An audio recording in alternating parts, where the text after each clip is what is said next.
Good evening, everybody, and welcome to this public forum on the high school project that we're working on.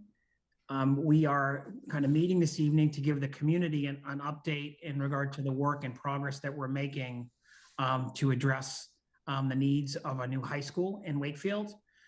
Currently, just for background, for those of you that are new to the conversation, we submitted a statement of interest in 2019 to become eligible underneath the Massachusetts School Building Authority to be invited into a grant to participate and gain their support, the support of MSBA to do a study to assess the possibility of Wakefield getting support from the state to build a new high school.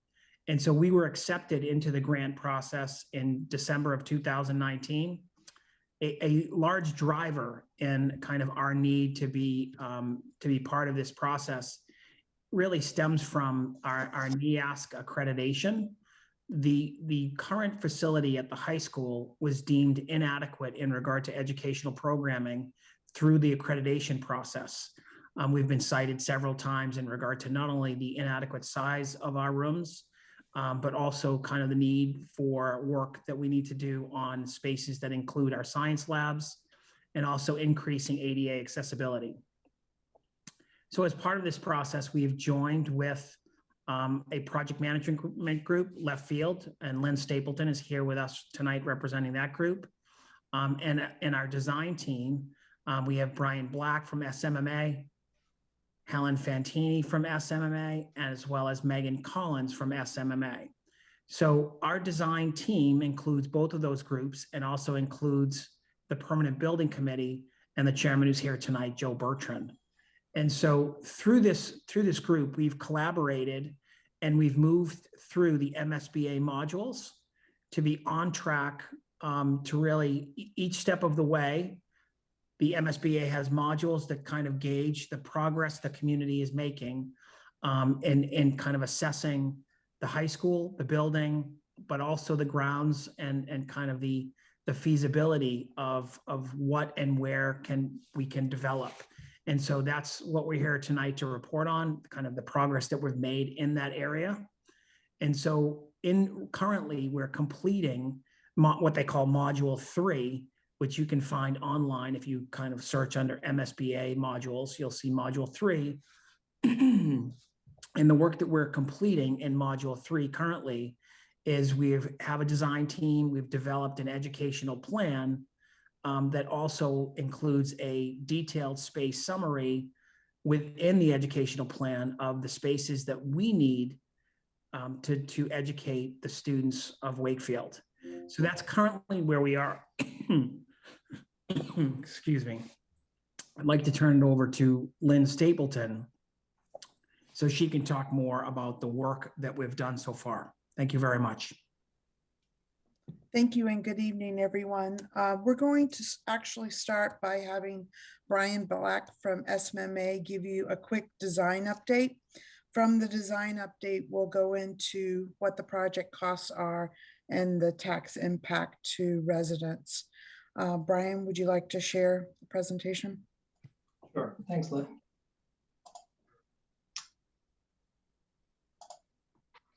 So on the agenda tonight, we heard from Dr. Lyons briefly about the educational program. That is the piece of basically the DNA of the project that informs all the design. We'll walk you through the preferred design alternative, review the plans for 3 alternatives that were developed, discussed, and evaluated through this process. And then Lynn will take us through project cost and schedule. And the educational program is, as I mentioned, really kind of the roadmap, if you will, for all of the design that really is going to follow in the project. You know, whether this were a new building or a renovation of some kind, the educational goals are really our guiding light, if you will, for the project, and we try to follow very closely to a lot of detail the goals that are set out. And you'll see as we progress through how the design team has sought to embody the educational program. We might call it Ed Plan for short. You might hear that term used interchangeably. We've really used that at different scales of our investigation here, and I'll try to explain a bit more and give you some insight into how that's informed the studies and how it's really kind of shaped the evaluations that have been made to date. The first alternative is purely a code upgrade of the existing facility. So in white, you see the footprint of the existing high school fronting on Farm Street with Hemlock Road running sort of up and down on the screen to the left. So north is to your right in all of the drawings. And here we're depicting also some of the major kind of site features. You can see the existing building is really surrounded by a lot of asphalt paving. Not ideal for a building that you really want to make interconnected with the natural setting that surrounds it. The school does have the internal courtyard, which is underused. I think there are several issues with why that occurs, but what we've heard throughout the process is it's really kind of a building without a center, without a heart even. And so the building code upgrade, which is what this alternative entails, and it's being carried as a low cost alternative to the other two. But it really doesn't provide a lot in terms of educational value, because it would really be locking in the 60-year-old educational patterns that exist within the school. It would lock in those low floor-to-floor heights, which are not really conducive to having overhead services and equipment. It doesn't provide for not only appropriately sized rooms, all of which having access to daylight, but it doesn't really encourage collaboration, which is one of the main features of the educational program, is a move toward interdisciplinary education and delivery of curriculum. So we'll move past alternative one. On top of the limitations that I mentioned, it also requires temporary swing space, because the construction is happening in place while learning is going on within the same building. So there's a dance. There's also some cost associated, and really a lot of disruption for the limited value that the alternative provides. So moving ahead to alternative two, again, the proposed building footprint in white. The dashed line is representing, there are a lot of lines here, I apologize, but the dashed line outline is representing where the current building footprint is. The intention of this scheme is really to build within the existing courtyard to insert sort of a wedge of space, which becomes that heart of the school. It links a combination of existing space that's renovated. And when I say renovated, it is almost completely gut renovated, except for a few of the newer elements like the Savings Bank Theater. The couple of the features of the building form along Farm Street, it really allows for a differentiation between cars and buses, and it promotes a more kind of generous gathering space at the front of the school. The Commons acts as a sort of a graceful mitigation between the front grade and the rear grade, which is about 12 feet lower. And we'll see in the plan diagram how we've sought to kind of knit those pieces together. I'll ask my colleague Megan here, who's with our site team, to talk maybe a little bit about some of the campus features. So this add reno option creates a more generous plaza entry, as Brian said, and it attempts to efficiently achieve the parking program on the site. The scheme creates divergent paths for cars and buses at the front entry. It also creates a large open pedestrian plaza between the back of the building and Beasley Oval. It creates a really very pedestrian friendly experience for walking through the school, from the front of the school, through the school, into the back. The newly created pedestrian spaces at the front and back would also allow for additional outdoor educational spaces to be created, which would add to the educational program. Thanks, Brian. Right, and the one of the more limiting features of an addition renovation option, which this is, again, is the idea that you are constructing the new elements basically within the footprint of the existing school. So it does entail temporary modular facilities and a multi-year disruption, really, of the activities of the school. Spoiler alert: that's a major element that I think has pushed the whole project team, building committee, and school leadership to agree that option 3 is the preferred option. But to go into a little more detail on what option 2 represents, and kind of the investigation that we have pursued here, is that the elements in blue on the left is the existing field house, adjacent phys ed space, health and wellness spaces, and the auxiliary gym, which sits at the upper level, serves as the southern anchor. And the other area in blue, which is the theater, the media center, and part of the cafeteria, is the second sort of northern anchor. And then the brunt of the academic spaces, the classrooms, the administrative wing, and music spaces, which are undersized, would get demolished and replaced with new classrooms with a new configuration. And so this is the series of plan diagrams that represents that. So looking back to the last diagram, the health and wellness wing is over here. That would be renovated. And then the theater and media center in their existing locations. And the theater definitely, would undergo less of intensive renovation than other space. What this does is we create an armature of classrooms that wrap around those core elements, across from the auditorium, which has been inserted into the courtyard. Down below is the music space, so that corresponds with the backstage area.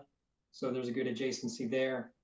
I think what you realize when you look at the yellow portion of the diagram, which represents the corridor system, the circulation, is it really is kind of has a lack of clarity that's, I think, difficult to impose because of those anchor elements. And so we've tried to create a hierarchy of the dining commons being a double high space that you enter into, you descend down to it almost as an interior landscape. And then you arrive at the outdoor commons, which has mostly a glass facade looking out to the field. So while it's a sort of an elegant central portion, I think that there's a lack of efficiency and a lack of, again, a clarity of that sort of wayfinding system and a sense of place really for each of the pod elements. These are the plans. There is a third level here, which overlooks the field, which is, again, a bit inefficient as a double loaded, and in one case, even a single loaded series of corridors in order to accommodate all of the program that is in the current space summary. Here is a pair of views looking from the northwest and from the southeast. at the massing of the school. On the right, you can see kind of some of those nice moves that tend toward the feeling of an academic cloister or outdoor commons is what we're calling it. So that is option 2. Option 3, which is the preferred alternative, now is a new building, roughly the same size. These buildings are on the order of 260,000 square feet, where the existing school is 250,000, give or take. So it's a slight increase in size, but really, I think a more dense sort of clustering of the elements, which can be a very good thing in terms of creating adjacencies. The building sits on the current location of Beasley Oval. You can see that it's a bit hemmed in between the wetland resources on the lower part of the page. We've drawn in a 100-foot buffer zone on that side, which we are building into, which is not disallowed, but we are cognizant of the fact that we are, relatively close to a resource, although that edge of the building is sitting fully within the current oval footprint, just for context. And then the front of the building is really shaped by the existing footprint of the current high school. In the area of number 4 over here, we may look at potentially an early demolition of a piece of the building so that we can create a bit more breathing space for construction.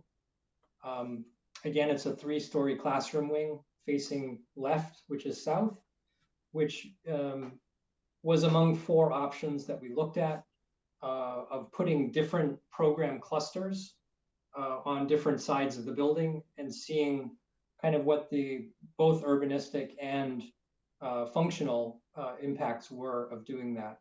And we have some further studies. But I'll again hand it back to Megan to talk through kind of some of the campus features on option 3. Thanks. As Brian said, this places the building on the existing Beasley Oval. The placement centrally locates the building between the existing recreational facilities on the campus.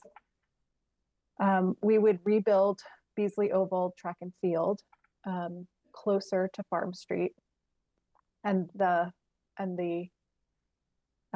new Beasley Oval would divide the grade change between Farm Street and the new entrance plaza. The entrance plaza will extend from the building, leading out to a central stair up to the new Beasley Oval track and field. This pedestrian entry common will serve as a central opportunity on the campus for outdoor education, green space, social connection, and it helps to divide parking space into smaller lots. The entry commons also will include pedestrian access to Farm Street to the east and Hemlock Road to the south. Mitigating the grade change from Farm Street to the new building entrance will require some retaining walls that will be integrated into the site.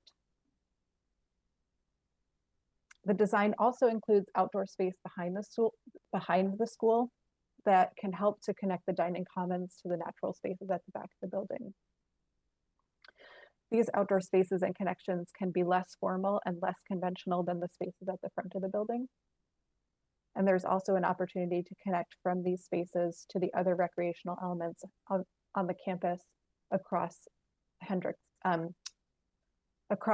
Road to Landrigan Field and Dobbins tennis courts. We're also in the process of reviewing options and permitting requirements with the traffic consultants and the town for offsite improvements relating to the realignment of Hemlock Road and the Haunt Street at the intersection of Farm Street. That will be forthcoming, and there's a lot more information that has to be researched. Thanks, Brian. One other aspect of the scheme that we've looked at, and I should mention that all of the schemes, again, linking back to the educational program, these are all based on a basic 4-cluster diagram, which really kind of mirrors the 4 major clusters of the building, which are STEM, humanities, health and wellness, and fine and performing arts. And so on the right-hand side in this diagram, we've got the gym and the locker rooms below it, facing and sort of fronting to the new Beasley Oval on the west side, which means that the auditorium is placed toward the back of the school. And we've heard some desire to have a more direct entry into the auditorium. And that's a study that we will engage with shortly. As we move into, kind of looking at how we arrived at this diagram, again, everything is based on the 4 sort of clusters. And then there's a central space, and that's the dining commons that links all of those elements together. It makes them inherently interconnected, and it acts as really kind of the living room. It really is the heart of the school. And it's not just the cafeteria, it's really a multi-purpose room that's used throughout the day. In our recent schools, kids are staying after school and are hanging out in that space well into the evening. The diagram affords really a couple of things. One is the ability to drive some exterior space into the middle and to carve out space for other services that you want to maybe push to one side. And also it's possible to shape the front of the building to have a desirable public image. We've used this diagram recently on the new Waltham High School. That's the plan that's below. But what we've confronted here on this particular site is, what happens when the width of the site is too constrained to really provide those spaces that you want to sort of drive into the middle and separate the pods from one another, or the clusters from one another. And so what we looked at was really rotating the humanities and STEM wings, the academics, to be adjacent to one another and to be separate from the large kind of masses of the gym and the auditorium, so that we had really ultimate play in terms of getting surface area that could have windows. And putting it on the south side, I think had a resounding positive reaction in terms of providing those spaces with as much light as they would need, and also having opportunities to open out to the exterior. So that is the whole building diagram. And then, looking at what this presents in terms of a massing idea, the options on the left, we're putting the gym space out front, and it's not just a 35-foot tall gym, it is sitting on another level because of the density that's required to fit all the program onto this site. So the building committee and leadership really tended toward the option that is now currently the prevailing option 3, which is on the lower right, which presents a more scalable building segment toward the entry and is able to be really animated with windows of good proportion, and your eye is really drawn over to the entry as you enter into the driveway. So civic presence was a big consideration. And this diagram is really, I think we've shown it a few times, it's really talking to the integration of interdisciplinary learning and the integration of really multiple constituents into each of the segments, into each of the pods. The character of the neighborhood will really be determined in the next stage, but it gives you a glimpse into what the thumbnail sketch scale of diagram is really trying to communicate, that there's a really active interdisciplinary element in each of the segments. And so the building diagram again is dining commons in the center, and then the 4 clusters emanating out from it. Student services take a central place that is closely linked to both the educational space and the dining commons so that services can be accessed almost as a storefront along that space. And then as you go up the level to level 2 on the lower right, the media center becomes really the educational or intellectual hub of the building as you go on upper levels. And it's a double height space. So there's a visual link on level 3 as well into that piece. Moving to the section, architecturally, one of the big concerns was that with the change in grade of about, I think, 12 feet from Farm Street to the building, we didn't want it to feel like the building is down in a hole. And we were also trying to manage some concerns about excavation and cut and fill. And I think I'll hand it back to Megan to kind of elaborate more on the section elements. So the section here, you can see that the Beasley Oval is sort of lying at a midpoint between where Farm Street and the building are. And the field, and so the field would be the same, would be replicated to be the same synthetic turf playing field and resilient track. And then we would move down a stairway to get to the pedestrian plaza, which we're calling the entry commons. And this area will give us some space to really allow for social interactions and hopefully to get some green space in front of the school as well. And then that will lead you right to the front plaza and into the building. And so the great thing about this is that it really keeps the two elements connected and makes the campus feel integrated, as opposed to if the field was way up in the air and looking down on the building, or if the opposite was true, that the building was looking down on the field. Thanks, Megan.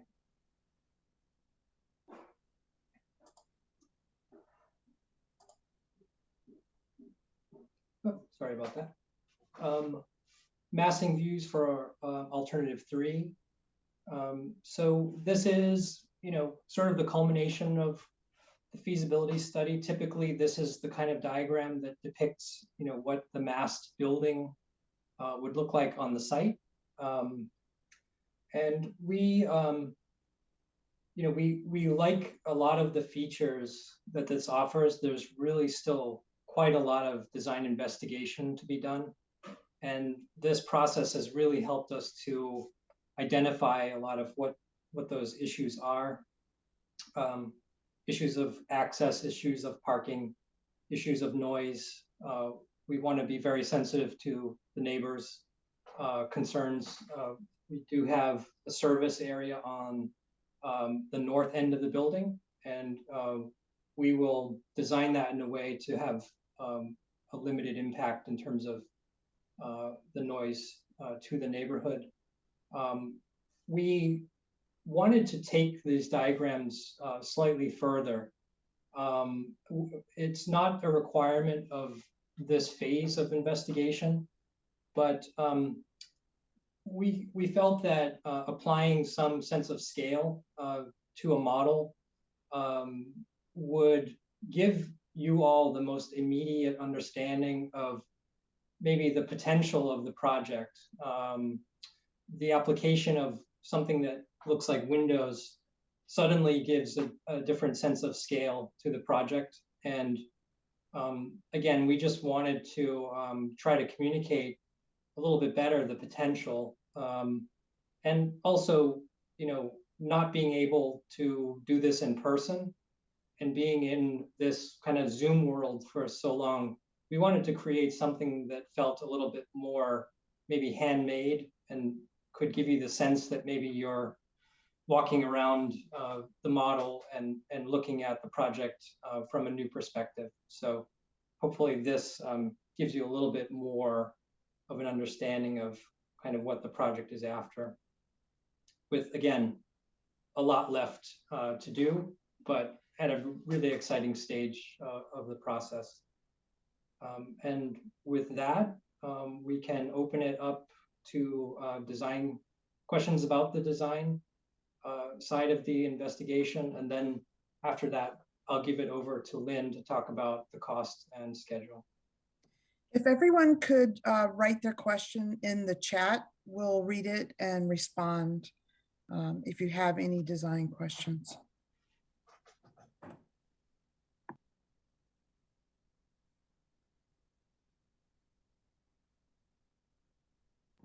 Also, for anyone joining us through Facebook, either through the town's Facebook or WCAT's Facebook or the project Facebook page, you can also send questions in there, and we will get them and read them aloud. Our first question is, what is the percentage of permeable surfaces comparing now and proposed?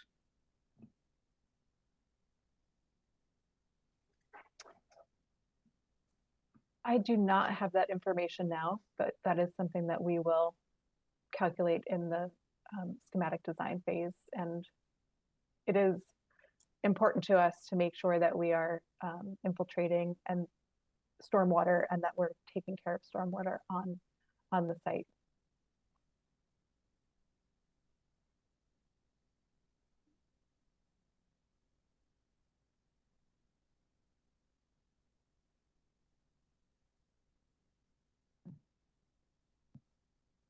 Do we have any other questions on the design?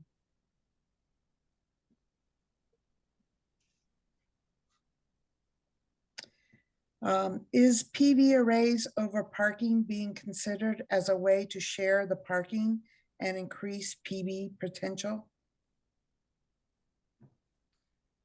It is the, I should say that the infrastructure for a future canopy or series of canopies is something that we typically will include in a project that is like this one, seeking zero net energy ready status.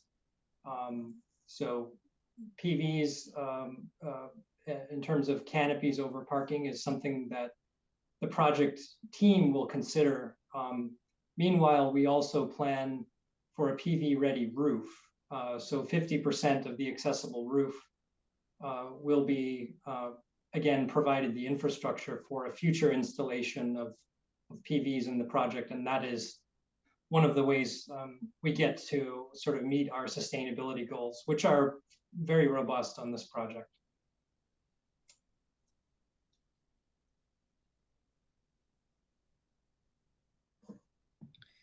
Okay, next question is, what flood projections are used to determine the risk, given that more flood risk is expected in the future, and how will flood risk be mitigated?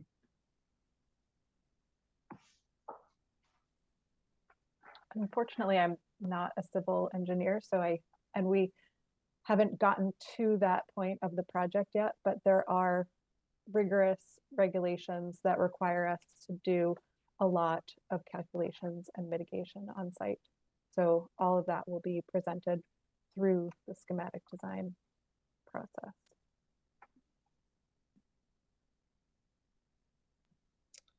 Next question is, will there be solar panels or a green roof? Will the parking lot have EV spaces for energy efficient vehicles? Yeah, I think I addressed part of that in the previous question. We often include some segment of the roof as a vegetated roof, green roof, and we always sort of welcome the opportunity to do that because it mitigates the heat island effect. It helps manage stormwater. And it's a nice feature to look out over if we can afford it. There's always going to be a calculation of what can be fit within the budget, and we're going to see in the next segment some slides about escalation of cost. And so if we can afford those things, we really are big proponents of doing them. We also think that the use of roof space for education is a really good use of the construction, where we have very limited ground space to work with here.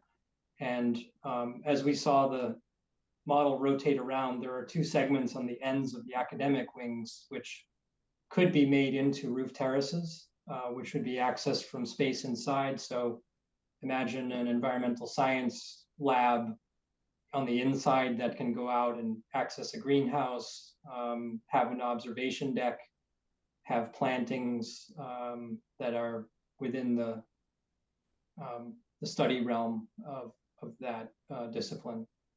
And there are probably many others, art included, that could utilize such space. As far as parking for EV vehicles and green vehicles, those are typically part of our sustainability goals to be included in the parking program. And so once we get along further in the next stages, we will come up with calculations to include the number of spaces that is necessary. It would be helpful to see the track and field shown with bleachers and light towers to understand the appearance of the school from Farm Street.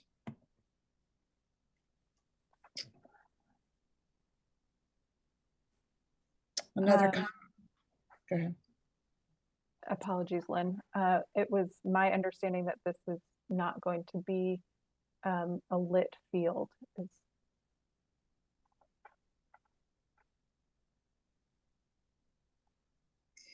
And one other comment, thank you for the 3D flyover rendering. It really helps give a sense of scale.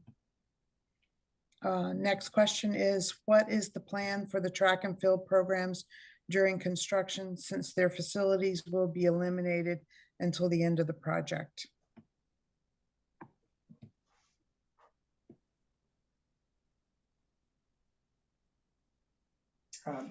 I think that's a very good question, a valid question. It hasn't been posed directly within the team.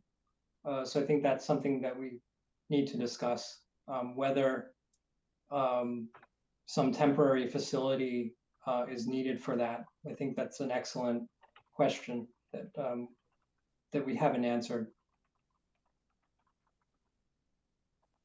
We would look to other space resources in the town and see whether there is any other space that can be used. Next question, is fencing envisioned between Woodville and the high school? Would the track be fenced? There will be fencing needed to separate the areas for safety and general, keeping balls into the field. We just have not come up with the placement of those yet. Next question, does the design options consider increasing number of students in the future? And what is the capacity of the current high school as compared to option 2 and 3 shown? Well, I can take that. All of these are based on a model of design enrollment modeled on 1,000 students. My understanding currently the enrollment is 842. And I believe the existing high school, I don't know what the capacity is there. But, MSBA does require us to consider, should there be a bump in enrollment over time? And so as we develop this design, we'll be thinking about ways to potentially expand should the need arise in the future. But again, the design enrollment is set with the MSBA at the start of the design process.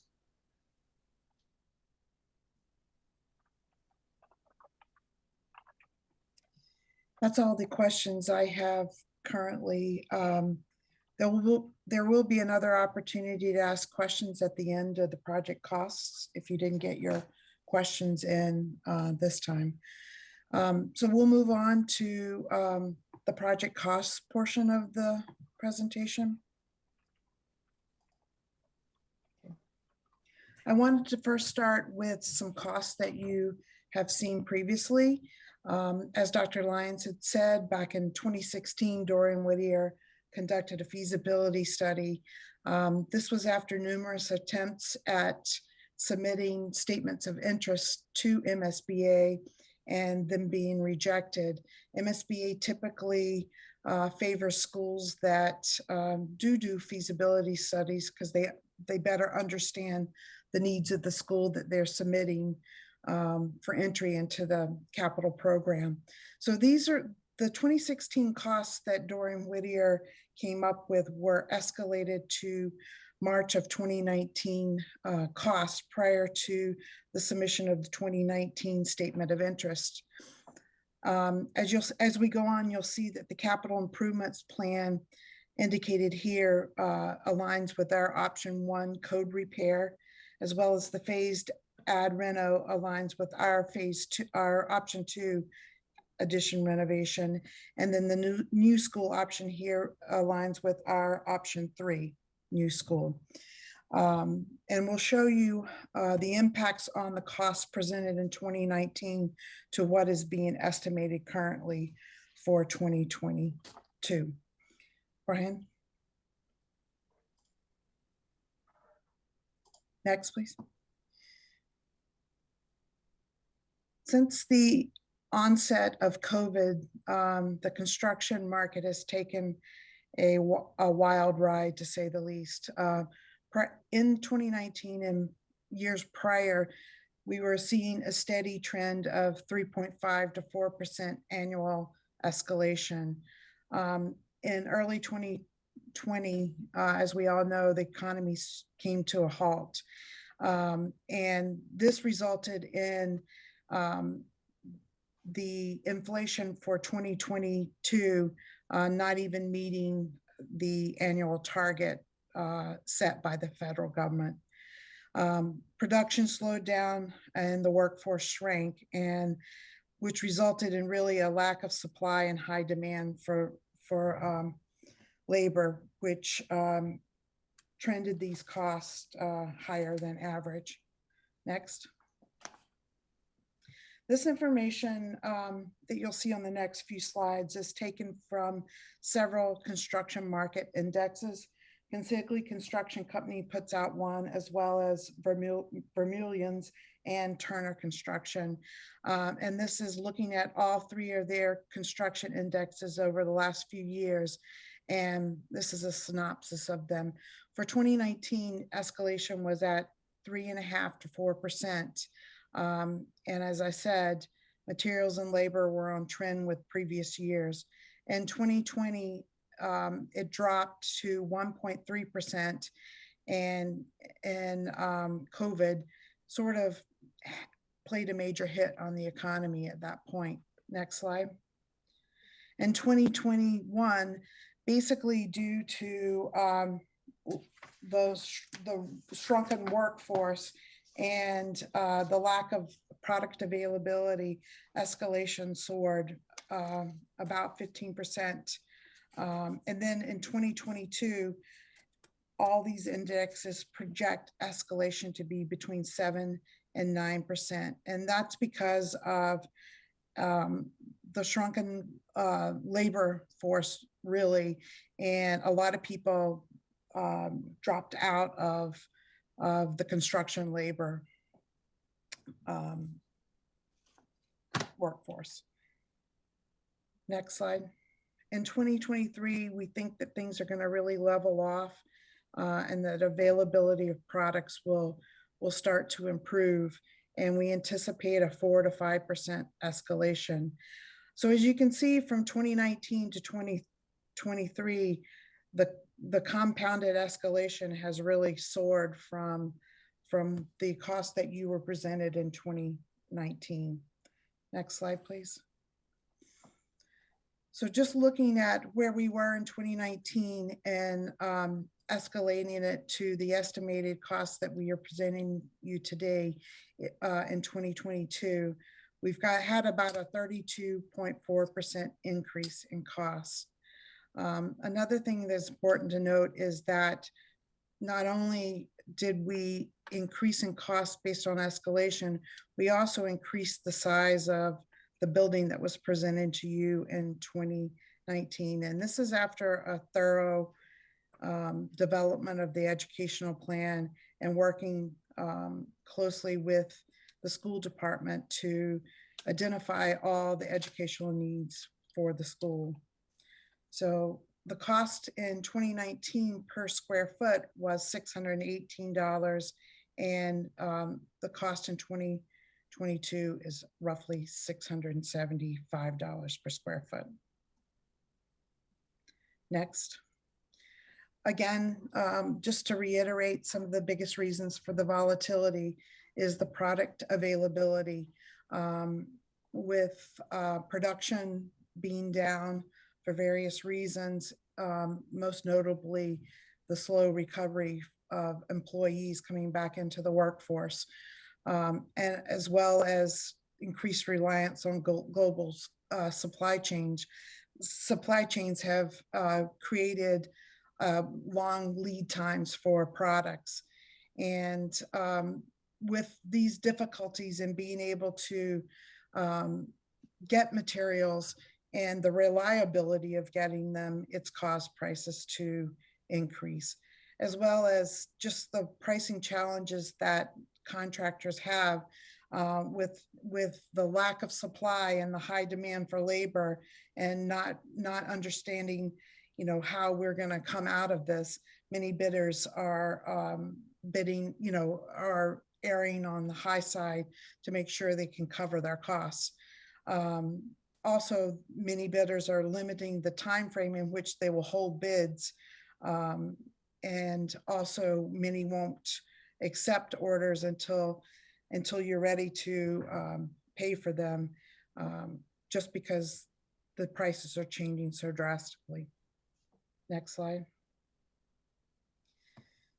So in the preliminary preferred schematic report, we submitted the three options that we have shown you tonight.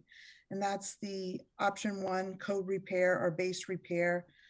And we have that at $111 million and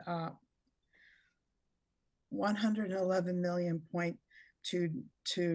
And option 2, the renovations and additions, came in at roughly 166 million.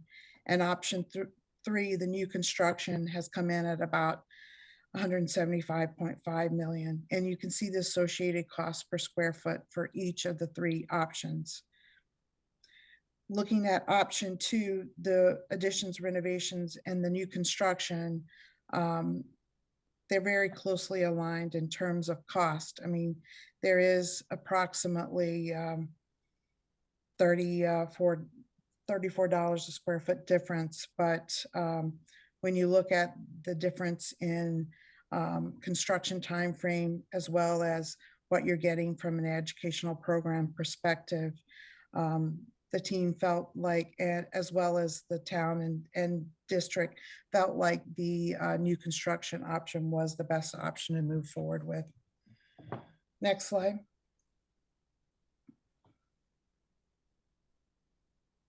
Seems to be some data missing on this slide, but when we looked at all the projects that had been estimated in 2020 and 2021, out of all of those projects, the average cost per square foot was running at $656 a square foot. And when we look at what our costs for the high school project, we're running in 2022, we're running at $675 per square foot.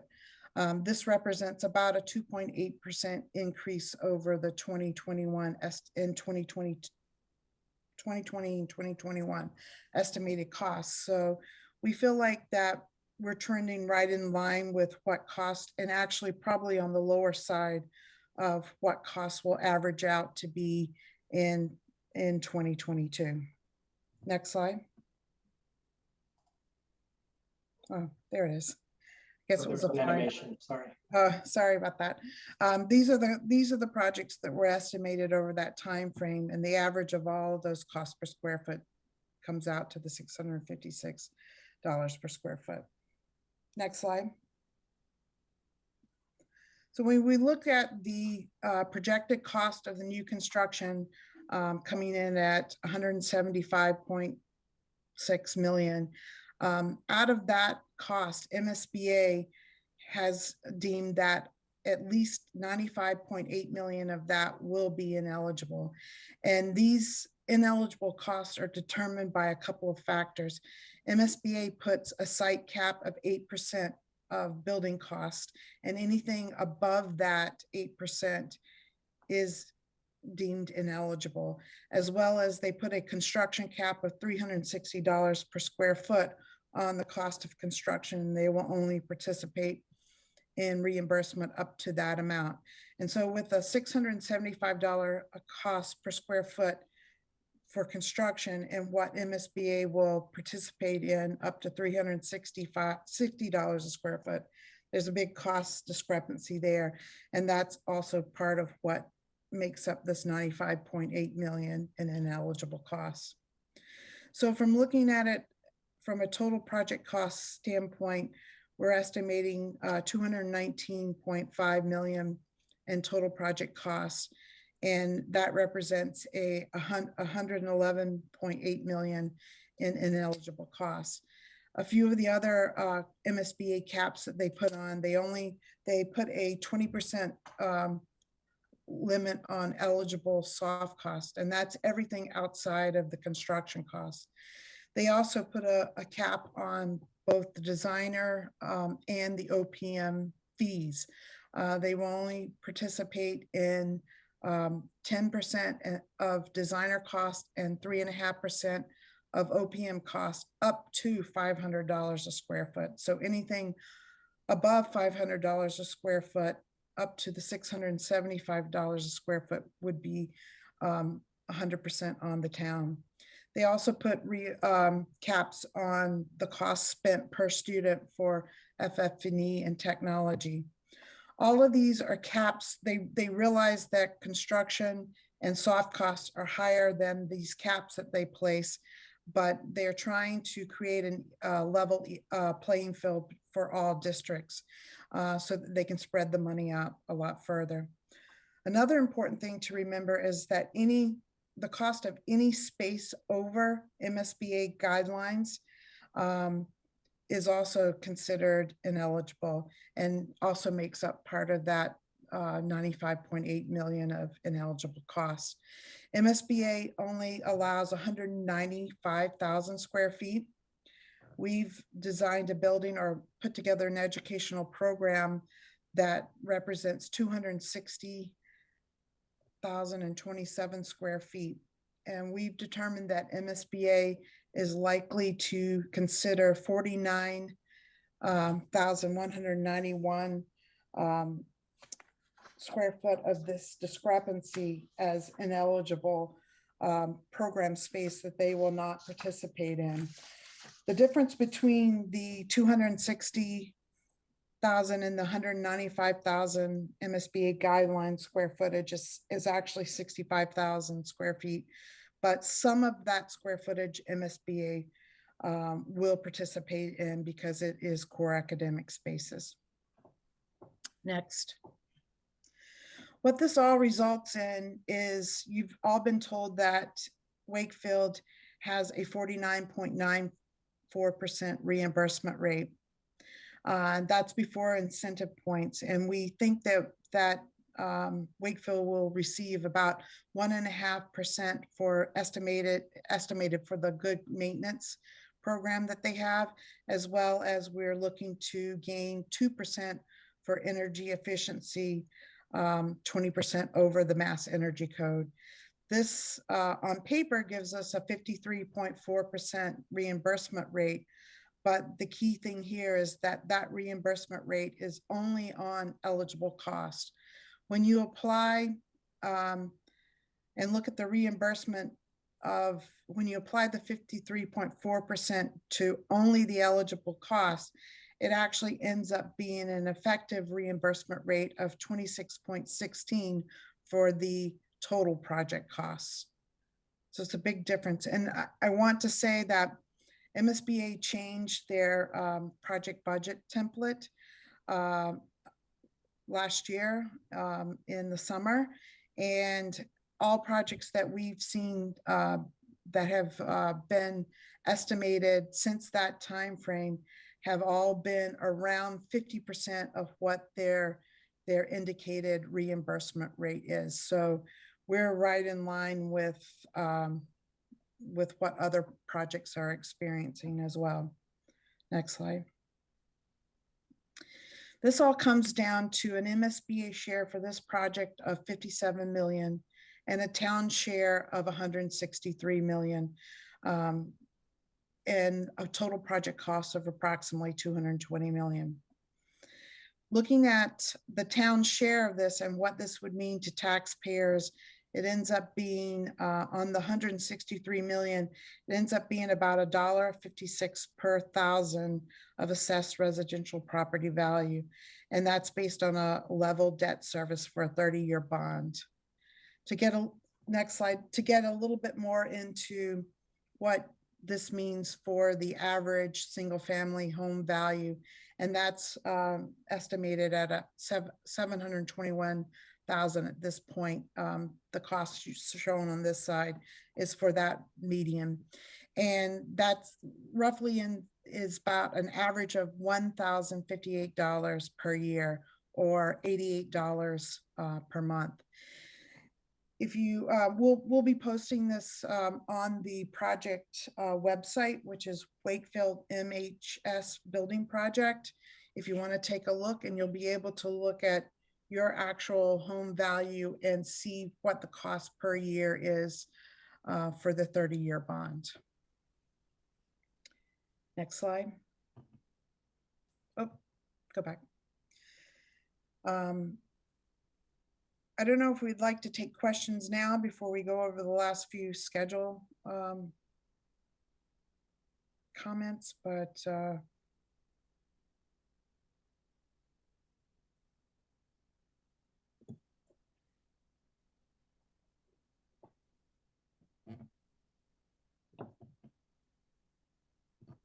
well, while people are typing in their questions, I'll go back to the schedule for a second. We are looking to submit the preferred schematic report to MSBA on May 4th. That's in anticipation of being able to go before the MSBA Board of Directors on June 22nd at their meeting on the 22nd. And at that point, we would expect approval to move forward into the schematic design. Prior to the June 22nd board meeting, we will have to go before the MSBA's facility assessment subcommittee and present the project. And that will be either on May 18th or June 1st. They'll let us know once we make our submission of the preferred schematic report. Provided we are given the go-ahead to go into schematic design, we will start that process right after the June 22nd board meeting, and plan to submit the schematic design submission on October 27th in anticipation of meeting the December 21st MSBA Board of Directors meeting.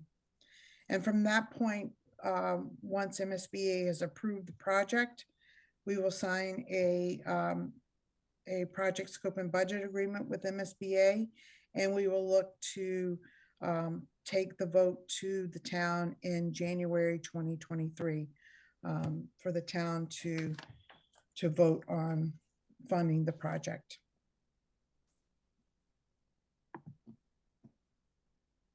Okay, got a couple of questions here. How does the town versus state share of this project compare to comparable projects currently in the MSBA process? As I had said, based on the last total project budget template that MSBA put out, with all the caps that they have instigated, most of the projects are seeing around 50% of what their indicated reimbursement rate is.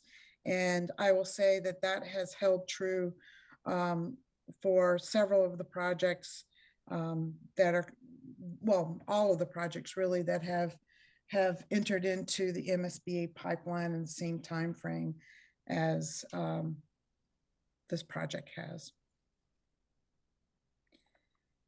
At what point in time will the cost be final? We will be looking to refine the cost. We have to finalize our cost before the schematic design submission. We'll be presenting our cost to MSBA a couple of weeks before we submit our schematic design. At that point, we will have gone through with them and indicated what our total project budget will be for the project. And that is expected to hold for the entirety of the project at that point. So at the end of schematic design, we will have a final cost. Next question is, can you leave the schedule up while we do the Q&A? Yes.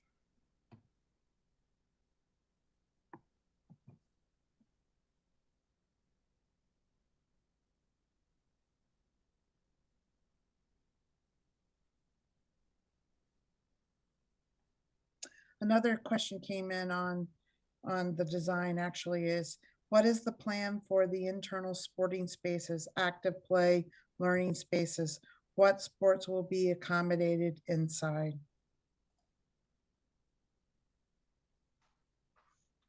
I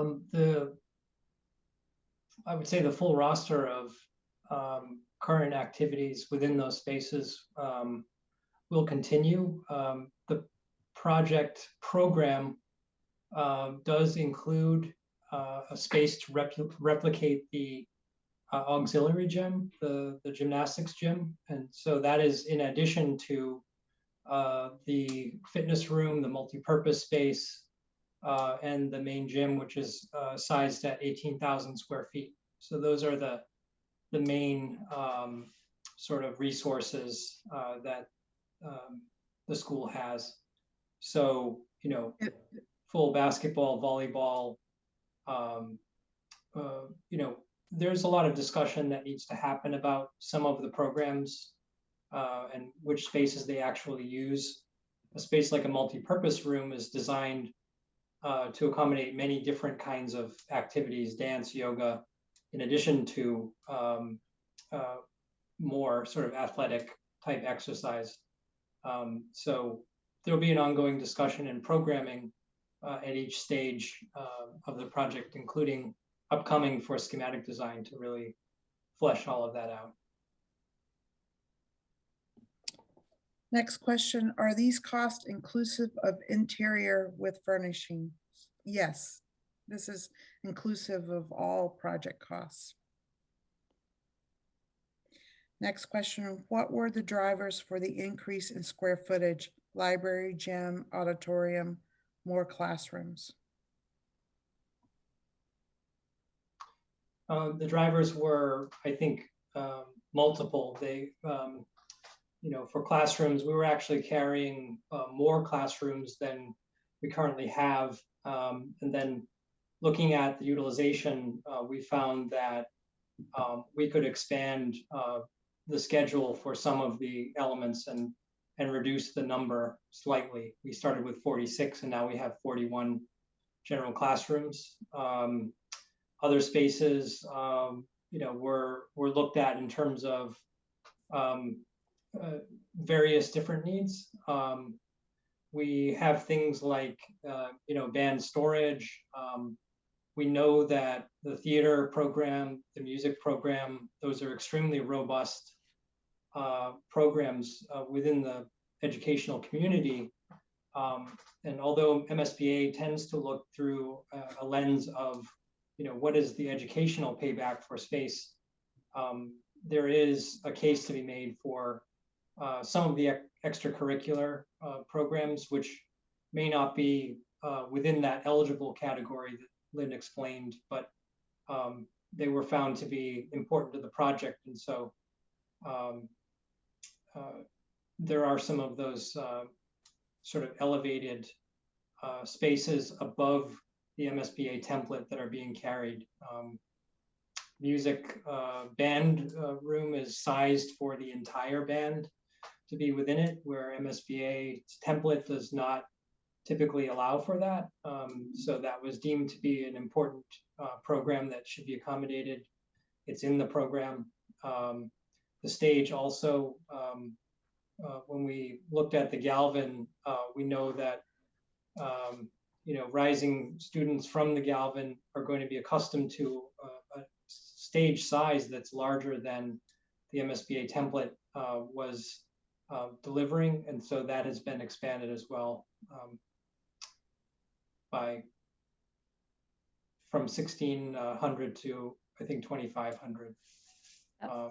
Two other categories. Every space that's yeah, two other categories, Brian. I'll jump in here. Our central offices, two spaces, two categories that are in your high school right now that everyone agrees should stay in the high school, but are not part of the MSBA space summary are the district offices and WCAT. So there is some square footage also included in the other category for those functions.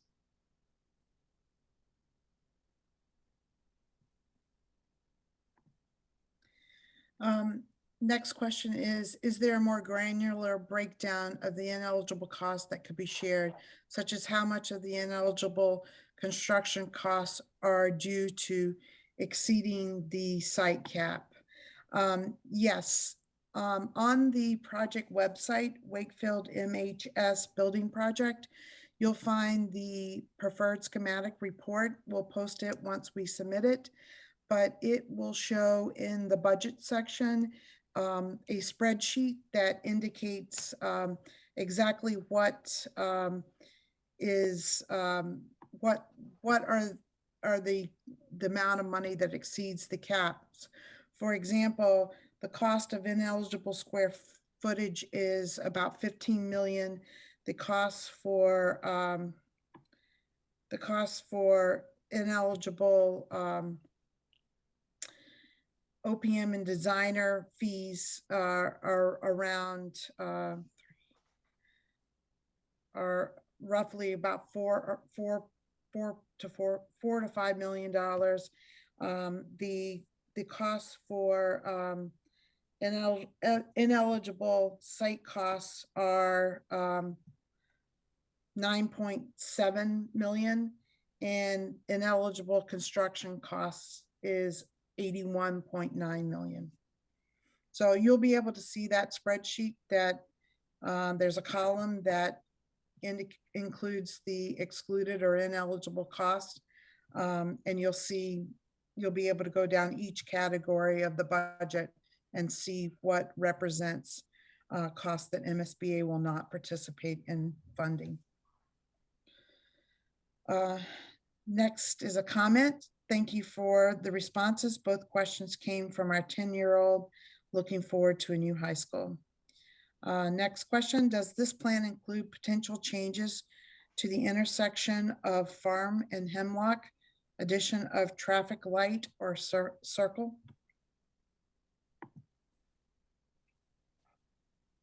Those offsite improvements are being reviewed currently with the traffic engineer and the town administration. So the intent is to consider them right now, and we're going through channels to see if it's possible.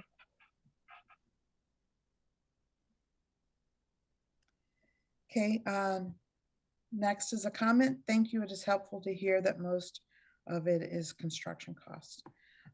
Is the January 2023 vote to fund the project a special town meeting vote or a town-wide special election? Want me to jump in on this one, Lynn?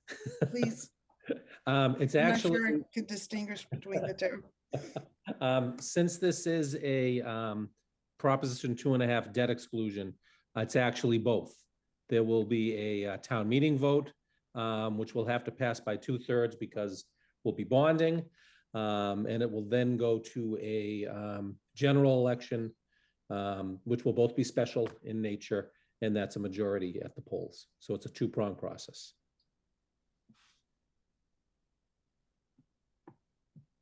Okay, that's all I have for questions. Which is in January? Excuse me? Oh, Question came in, which is in January of the two? Both. it could be both. I mean, or traditionally, most communities will do the town meeting first and then do the general election. So they could both be in January, or one January, one early February, but they'll probably both are in that time frame.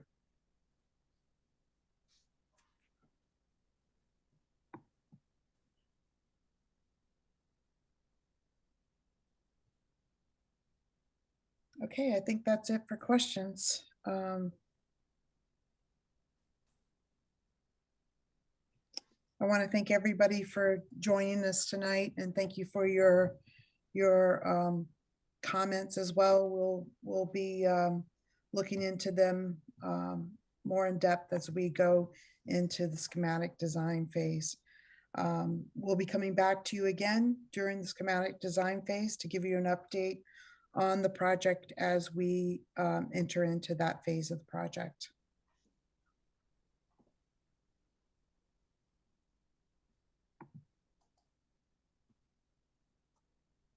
I'll give you a couple of quick comments to SMMA.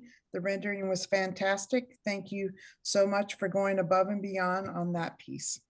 And thank you for the presentation tonight. So those are final comments that came in. Thank you, everyone.